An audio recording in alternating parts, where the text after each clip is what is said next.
ఈ మెగ్నీషియం ఎలా హెల్ప్ అవుతుంది? మెగ్నీషియం అనేది మన బాడీలో 600 డిఫరెంట్ ఎంజైమాటిక్ రియాక్షన్స్‌లో హెల్ప్ అవుతుందనమాట. అండ్ మోరోవర్ మెగ్నీషియం డెఫిషియెంట్‌గా ఉంటే ప్రీమెన్స్ట్రువల్ సిండ్రోమ్ అని వినే ఉంటారు. అంటే యూజువల్లీ మూడ్ స్వింగ్స్, పీరియడ్ వచ్చే 14 డేస్ ముందు విపరీతమైన మూడ్ స్వింగ్స్, ఇవన్నీ కూడా మెగ్నీషియం డెఫిషియన్సీ ఉన్న వాళ్ళలో ఎక్కువగా చూస్తూ ఉంటాం.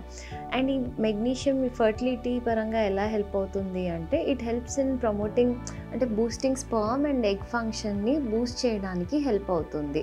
అదేవిధంగా బ్లడ్ ఫ్లో ఇంప్రూవ్ చేయడానికి కూడా మెగ్నీషియం అనేది చాలా హెల్ప్ అవుతుంది. అండ్ ఆల్సో మెగ్నీషియం అనేది ఇన్సులిన్ సెన్సిటివిటీ కూడా హెల్ప్ అవుతుంది. లైక్ పీసీఓడి ఆర్ పీసీఓఎస్ ఉమెన్లో ఇన్సులిన్ రెసిస్టెన్స్ ఉంటుంది కదా, అది తగ్గించడానికి మెగ్నీషియం కూడా చాలా హెల్ప్ అవుతుందన్నమాట.